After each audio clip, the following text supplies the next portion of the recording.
On behalf of Royal Institute of Technology, KTH, I would like to welcome our Honorable Minister,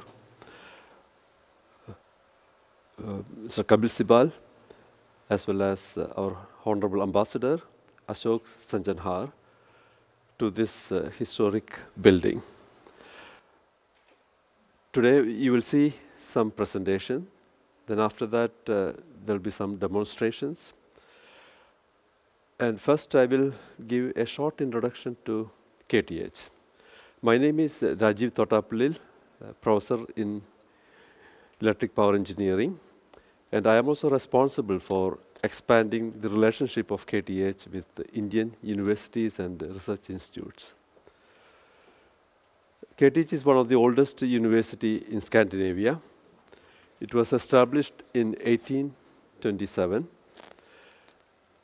And right now, it has got more than 500 professors and associate professors, 14,000 students. Of that, around 1,600 are research students. And our annual budget is around 3,700 million Swedish crowns. And we produce around 200 PhDs per year. 44% of our total budget is coming from external research funds, even though we are a state university.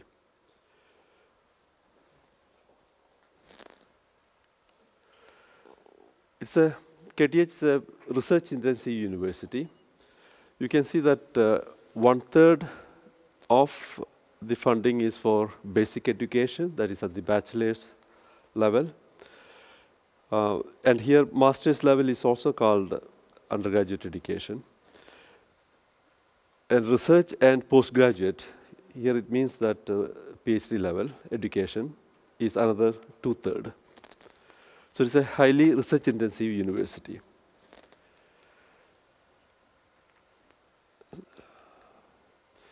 Now, KTH is part of European Institute of Innovation and Technology. It is one of the newer initiatives of European Union, EIT. And we have the distinction of being part of 2 such EITs out of 3. One on climate, and one on sustainable energy, and another one on ICT, information and computer technology, communication technology. So this is mainly for creating connecting research with innovation. That's the main purpose of this EIT. Now, if you take the knowledge and innovation community within sustainable energy, it is called KIC InnoEnergy. So these are the partner institutions that we have within that. There are 6 nodes. And each node is specializing on different aspects of the energy mix. And more than 50% of the key research players in Europe is involved within this community. And it is run like a company with shareholders. All these are shareholders, the logos that you see, universities, research institutes, and industry.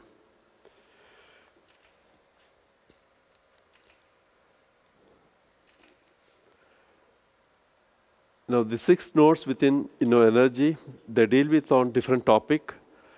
In Stockholm, led by KTH, we have the responsibility for European smart electric grid and electric storage. Similarly, Polish counterparts deal with clean coal technologies.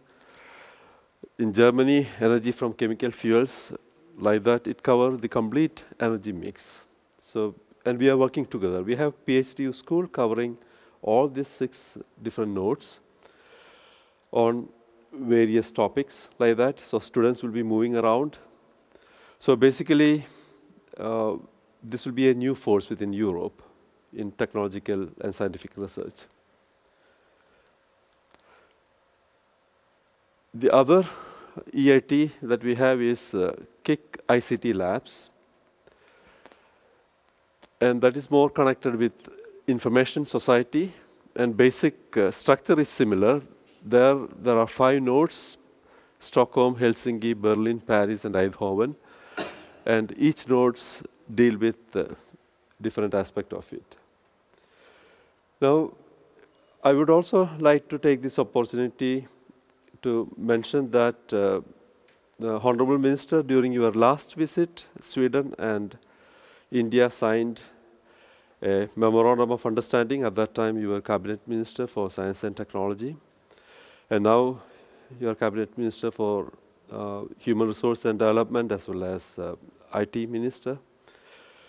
And during the after the last visit, KTH was able to take part in several research projects with India, thanks to that MOU. And one of that you will see in some of this demonstration over here. So we are really thankful for that initiative, and we hope there will be several more initiatives like that in the future. So I will hand the floor over to Professor Leif. Yeah. My name is Leif Handberg. I'm an associate professor in media technology at the School of Computer Science and Communication. I'm also responsible for this location, and I will tell you something about its history and what we are doing here now. It originally was the site for Sweden's first nuclear reactor, and it looked like this. Now we have a big hole in the floor, but it was built in the beginning of the 1950s, and it was here that Sweden researched itself into the nuclear age, which was an important thing in the energy research of those days, of course. They didn't do anything with the effect here. They cooled it away. It was purely for research to see what happens with neutrons and radiation and those things. So we took the lift to the left down into this hall. It's a section view. They did the security measures that it found necessary to put us down in the mountainside. And as I said, it started in 1954, and this is the control room. You will see it later on. This is the original control table where you operated the reactor. This is the official image. The unofficial image is this one. But of course, when the reactor was running, and nothing happened, it was not much to do for the operators, because there was one team operating the reactor and other teams performing the research around it. So we had civilians on one side and the military on the other side. And it was not until 1968 that it was politically decided in Sweden not to develop nuclear weapons. But up till that, there was some research about it.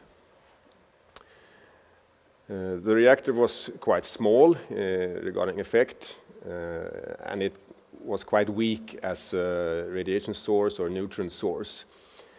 And Sweden had built other nuclear reactors for research than 100 kilometers south of Stockholm. And they had located most of its research to that location. So it was also expensive to have these activities in several places. So it was decided to shut it down in 1970. But during the years, lots of important research had been done, and also they used it for to make radioactive isotopes to send to hospitals for radiation treatment of cancer. So that was also an important thing that they did here. So in 1970, it was shut down, and some discussions what to do with it. Some wanted to keep it, but there was not so much interest. And in 1980, we had this public vote in Sweden if we shall have nuclear power or not. And we had 3 options to vote between, and actually nobody won, really. The middle alternative won, but they said that we shall have nuclear power up until 2010. But we still have 10 reactors running, and we don't know yet how long they will operate. But in 1982, they took the reactor away. And they took care of the uranium, that was the fuel, and the heavy water, which was the moderator. And now we can see the room more as it is today, with this hole in the floor. And after they took it away, they also did something that is you can see everywhere in the room today. All these squares with letters and numbers. It's a coordinate system to measure radiation. Every surface that could have been contaminated have been measured several times. But we are now, since many years, decommissioned because we are below the threshold levels. So we are free to do what we want, and we don't have to tell the radiation authorities. So it's a radiation-free space, actually. The experts tell me that there is lower radiation here than on the surface because we don't have any background radiation. So. And then the place became silent.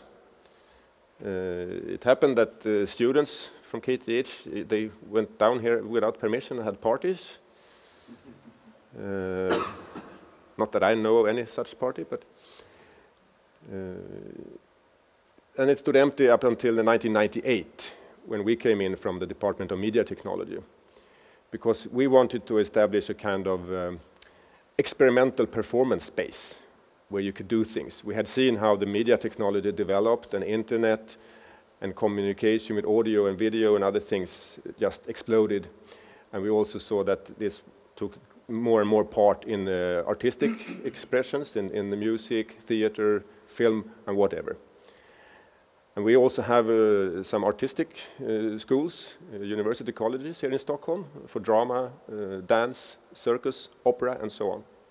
So we wanted to establish this creative meeting space. And I thought of this space because even though the research reactor is gone, the feeling of the aura of research and experiment is still here, and you can work on that. So we started to do installations, and after some years, I finally got the president of our university interested, and now since a couple of years, KTH is the formal tenant of the space, and we can use it for these kind of activities. So now we have it as this experimental performance space. The motto in our logotype is Vetenskap och konst. It's almost translatable into science and the arts. And we want to bring all these things together. Right now we have actually a course project together with the opera school.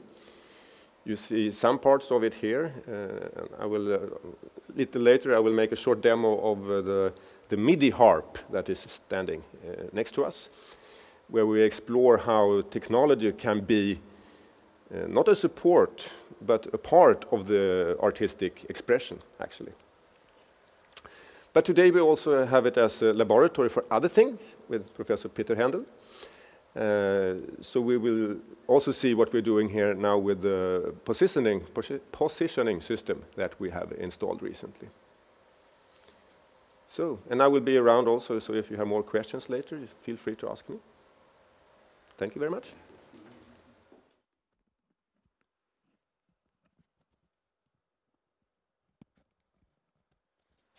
So, Honorable Minister, Mr. Ambassador, ladies and gentlemen, it's an honor to be here and be able to present our work on indoor positioning, and in particular, the tagline for today's presentation is efficient movement of people, and I will come back to that later on. But in particular, I will present our activities within a project that was within the Vinnova DST Indo-Swedish program on embedded system. The title of the project is quite long, and I will not penetrate it in detail, but this is a 3-year project that we have just started, and we see a picture here from our first internal project workshop at the Indian Institute of Science in Bangalore.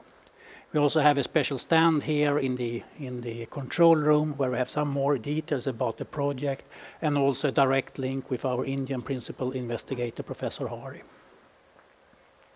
The project is about what we call a personal navigation system, here illustrated by a set of firefighters during an operation. In the military context, it's often called blue force tracking, and it's the purpose of the system is to give information about the position. It can be the absolute position, for example, useful for the command and control officer who like to know where the position of the operators and like to put it on a map.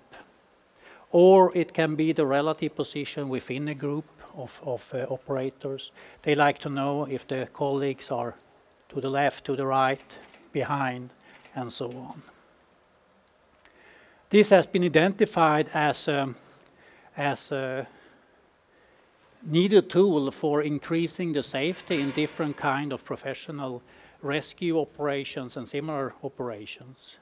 And there has been a lot of international initiatives, for example, the Glancer program initiated by the Department of Homeland Security in the US, or the WARE-2 consortium within the 7th European framework.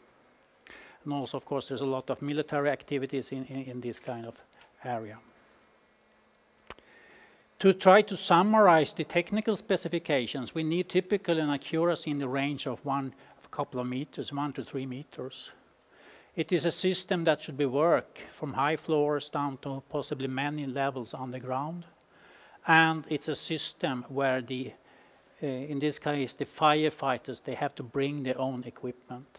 We cannot rely on any available infrastructure, so we have to bring everything we need in order to solve the task.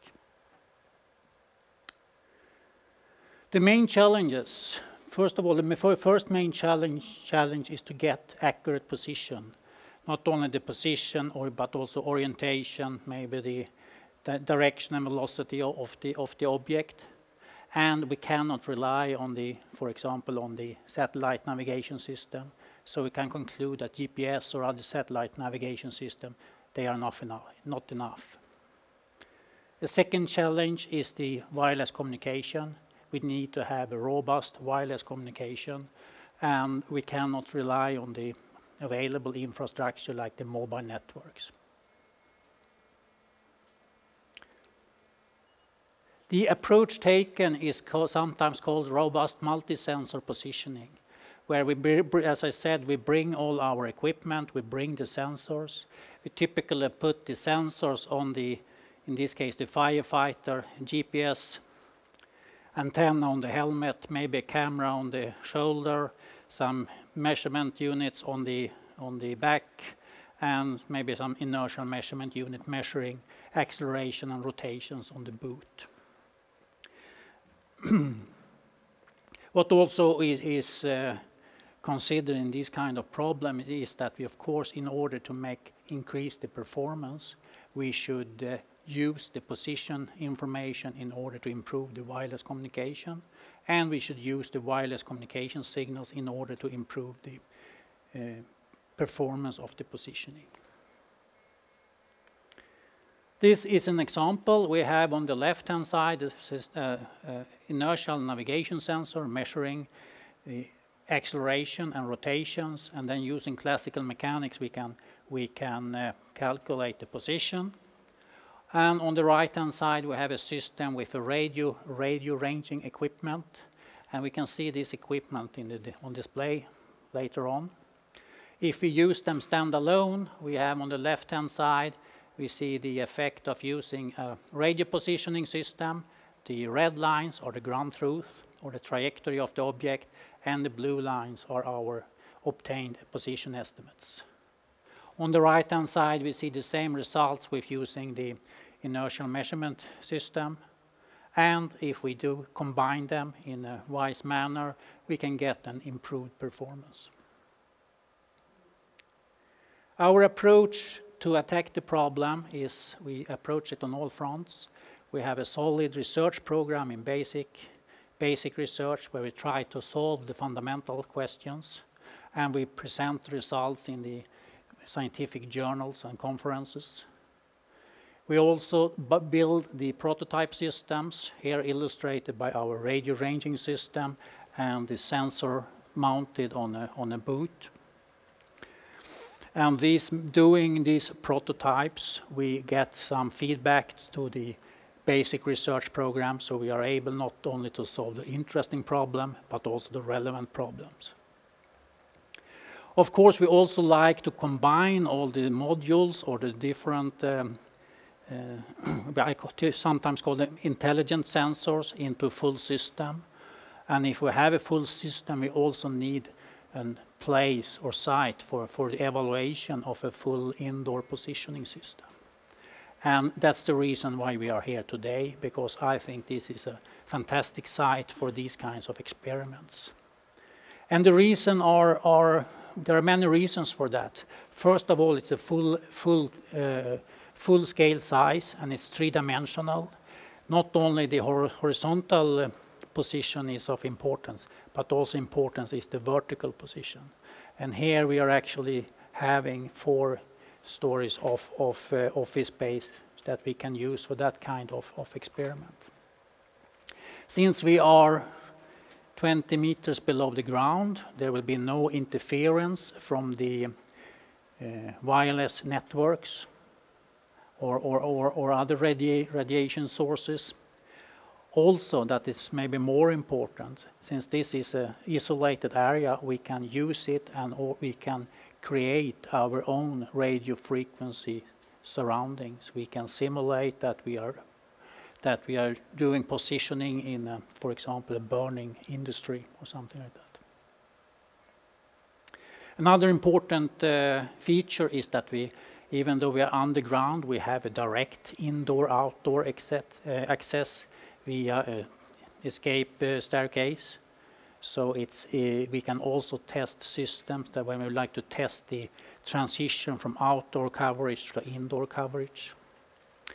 And since this site has this nice feature, we have just recently installed a reference system so that we in a larger scale can have a reference ground truth when we evaluate our own systems.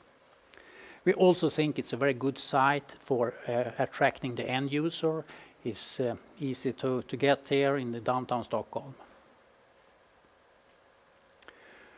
And what do we like to do here? Well, we like to evaluate our own 8 user systems that we are developing within the Indo-Swedish project. In 2013, we will have 8 user systems here at KTH and also 8 user system at IISc in Bangalore. Maybe we can test all 16 units at once, hopefully. We will also use this site in order to develop test methodologies. It's not clear today how you should evaluate the system, how you should test the system, what are the relevant figure of merit, and what are the figure of merits for different kinds of users. And we also like to organize benchmark tests. This activity is also an action within the EIT ECT labs that Draiv mentioned. I have 2 more slides just to put this technology in some kind of context or starting with in-car based navigation. That is today a mature technology. We have the tools in the cars so that helps us get from point A to point B. We have also during recent year seen similar functionality in our smartphones. We can now also use it for pedestrian navigation.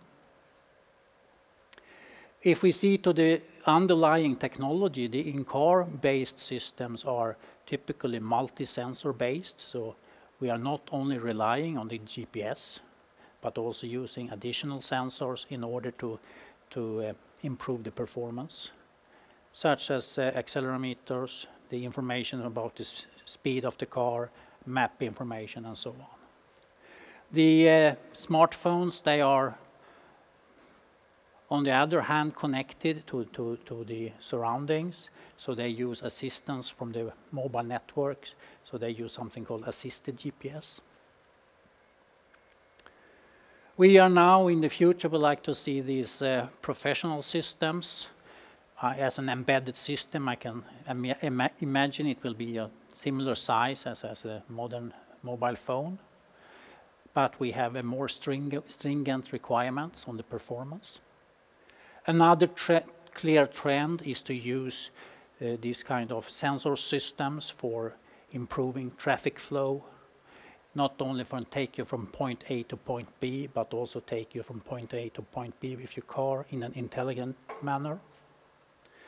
And we also have a clear trend with system for indoor navigation, typically in large shopping malls, where you like to have your personal shopper in your mobile phone, taking you from from the first shop to the next one in an efficient manner. These are they have a lot of similarities, these systems, but they have a main difference, and that is the use of the infrastructure. From our system that has a requirement that we cannot use any infrastructure, to the shopping mall where we can have a full use of the infrastructure. We can add electronic tags outside the shops and so on. So if we go for what will happen in the future, of course, with this technology, we can see that we can not only have isolated groups, we can use it for applications for where we have large crowds, efficient navigation and positioning in a large crowd, how to find your family members when they are lost. We can use it for traffic flow, both for prediction and also to try to improve the traffic situation. And we can also have it for improved navigation in terms, not only take you from address A to address B, but also take you the full way to the person you like to meet in an office space in a large building complex. Thank you. It's all about efficient movement of people. Some acknowledgements. The plan now, we will have some refreshments, and then we have 4 stations here where we present a little bit more in detail our activities within the Indo-Swedish project. We have 2 stations showing our what I call intelligent sensor. We have 1 station that shows the reference system and its performance. And finally, we have a station where we have a short description of the Indo-Swedish project and also a direct link with the Indian investigator. Thank you.